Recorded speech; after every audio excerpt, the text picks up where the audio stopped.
Fuel is especially scarce in Sri Lanka with very limited transport options for residents. Could the situation in the South Asian neighbor impact the Philippine economy? Joining us now is a former Sri Lankan Central Bank Governor, Arjuna Mahendran, joining us from Singapore. Arjuna, thank you so much for joining us. There are close to 600 Filipinos who live and work in Sri Lanka, and many of them are having difficulty buying fuel and other essential goods. What led to this collapse in the Sri Lankan economy? Hi, Rico. Thank you for having me. Basically, Sri Lanka, from about 2019, pre-COVID, had its own domestic problems. Some of them very unfortunate. You may recall that on Easter Day in 2019, there was a bombing of several Catholic churches by Islamic militants, and that caused a big setback to the tourism sector. Thereafter, there was an election, and the new government that came in cut taxes very abruptly, which created this inflationary pressure because most of the government spending had to be funded by the printing of new money. And finally, there was a change in agricultural policy regarding the imports of fertilizer, where there was a switch from chemical fertilizers to organic. And that deeply affected agriculture, particularly the plantations, which export tea and other products. So all that predated COVID. So once COVID struck Sri Lanka, the economy was already faltering. And this is why Sri Lanka has been affected much earlier than other countries. So it's been a confluence of factors since 2019. And this economic crisis, Arjuna, is a harsh reality for a country whose economy had been growing quickly with a growing and comfortable middle class until this latest crisis deepened. How can this economy be fixed then? Well, some of those policies that I referred to earlier probably have to be reversed. There has to be an increase back to the previous taxation rates so that the government budget and the money printing don't get completely out of control, which they have already. But in addition to that, agricultural practices have to perhaps revert, and there has to be more time given for any drastic changes in fertilizer policy, etc.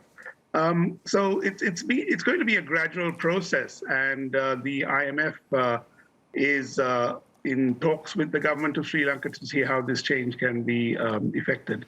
But of course, when you borrow money from international lenders, when you borrow money from your neighbors like India, I mean, they will, of course, want to impose some belt-tightening measures because they want their money back over a period of time. And this will certainly, in the near to medium term, impact your fellow Sri Lankans. How long, though, do you think will this crisis last, and when will it be resolved if the money is lent and the belt-tightening measures are put in place? Well, I think it's going to take some time, Rico, because the foreign exchange reserves of the country have plunged to almost zero, and there's no money to import a lot of the food that Sri Lankans need. And they don't grow many of the foodstuffs that are staples in the country. So that is one problem. Fuel and other imports are also affected. So the lack of foreign exchange has to be, as you say, addressed by some sort of new lending.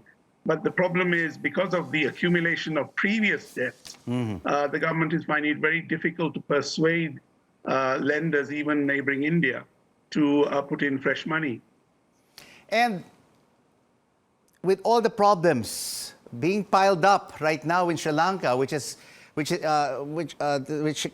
mean, the state of the economy has gone from bad to worse. Can this have a contagion on emerging economies in South Asia and, for example, here in the Philippines?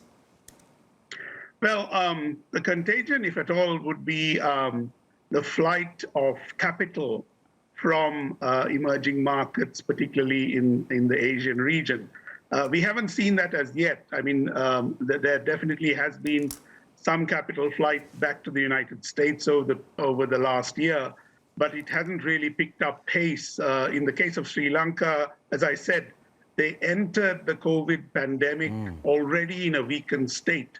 So in a sense, they are ahead of others in terms of the downswing. But we'll have to see. I mean, they're definitely with the strong US dollar and other international factors, and the problems that China is facing in terms of recurrence of the COVID infection rates. I think you could see some sort of contagion in the longer term. But right now, I don't think Sri Lanka poses any sort of contagion risk to the rest of the region. And of course, we're not only seeing an economic crisis here, but also political turmoil. The president and the prime minister are nowhere to be found. I mean, you also need political stability to bring back money into the country and foreign tourists. That is absolutely right, Rico. His Excellency the President is supposed to be overseas. It's not clear. The Speaker of Parliament has been making statements on his behalf. But I'm informed that the Prime Minister is back at work. He's in his office. So the government is functioning.